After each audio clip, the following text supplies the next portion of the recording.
Credit cards are a superpower, but just like nuclear power, they can change our lives or bring absolute destruction. But you must not be afraid of them. Instead, you must learn to harness them to better your life in ways that are unimaginable. Credit cards can shape your life, literally. If used correctly, they can help build your credit so you can buy a home, or be more favorable when you want that business loan when you finally choose to pursue your dreams. They can reward you with points that virtually equal free money. But if used incorrectly, they can kill your dreams, they can spiral you into depression, and they can ruin your life. Like nuclear energy, it is up to us to harness this superpower and use it correctly in our lives. And in this video, I want to give you a serious understanding of how credit cards work, not just some surface level bullshit.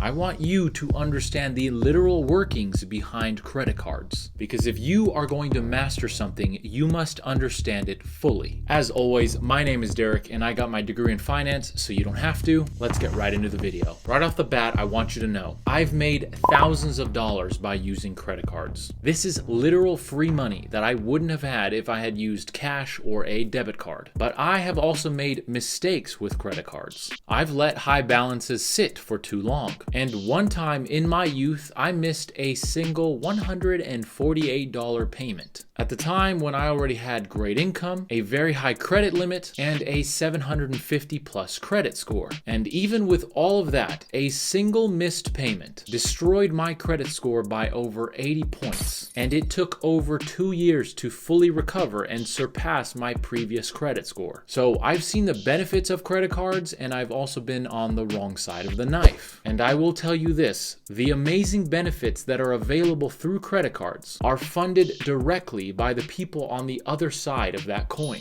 People who let high balances sit, costing them high interest payments. So you, above all else, always want to remain on the right side of that coin. And in order to do so, let's answer a very important question on how credit cards work. And that is, why are interest rates on credit cards so high? Now remember, interest rates exist inherently to compensate lenders for the risk of lending money. Fine. But then why are mortgage rates usually only 3 to 5%? Well, it has to do with something known as collateralization. With a mortgage, there is an asset backing the loan. And if the borrower does not pay, the lender can seize that asset. This is the #1 main reason why credit card interest rates are so high. Credit cards are what's known as an uncollateralized loan, which means there is nothing backing that loan besides your promise to pay. So naturally, the interest rates will be a lot higher. Here's the thing, you not paying your credit card still has serious consequences. The main one, destruction of the one thing that you need to do basically anything, your credit score. So while yes, there is more risk for the credit card company, they still do a damn good job making sure that you and I pay. Which means that those people with $10, $20, or $30,000 of credit card debt are most likely still paying. And that means that they are also still paying hundreds of dollars a month in interest payments, which means that the credit card companies are profiting from that. And they are also profiting from the about 3% transaction fee that they charge businesses every single time someone swipes a card. Is this right?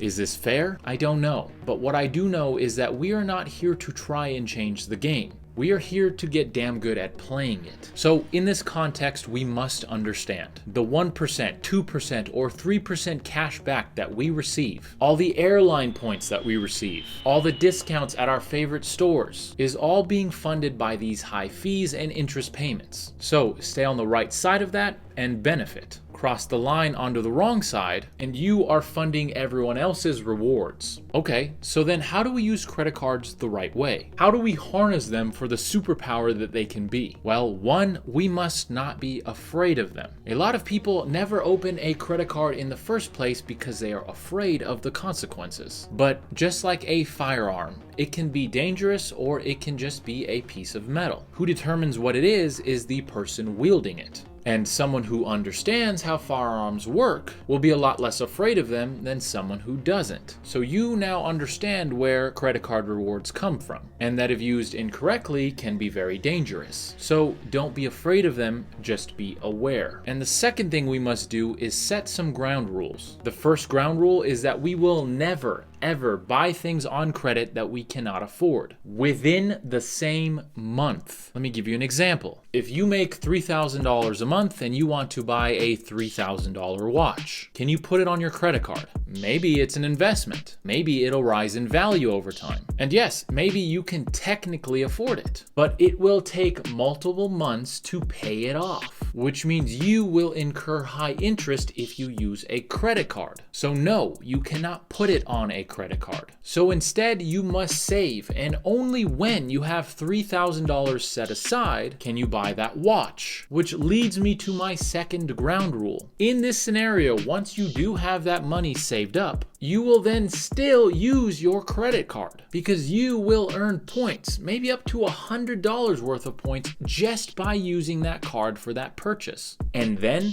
you will immediately pay off that credit card with the money that you saved up. If you always follow that single little rule that you will never spend more on your credit card than you can afford to pay off within a 30-day period, then you will never go into credit card debt. And you will at the same time benefit from all the amazing points and rewards that you can earn. One more rule is to stop using your debit card. You get almost no benefit from using a debit card, and financially it makes no sense. So when you are out and about, you will make it a point to only use your credit card instead of cash or a debit card. And you will also make it your number one priority to never ever spend more than you can pay off in a single 30-day period. If you can do that, you will in a sense create a new small source of income that you never had before, simply by changing almost nothing except using a different form of payment. I hope this video was fun and informative. If you want a list of really good beginner credit cards, feel free to click on this video where I talk about just that. Again, my name is Derek and I got my degree in finance, so you don't have to. I love you guys and I love to be able to share personal finance with you because it's been my passion for over a decade. And personal finance and investing is all we do on this channel. So feel free to subscribe and turn on the bell notification if you haven't already so you don't miss the next video. And I will see you in that next video.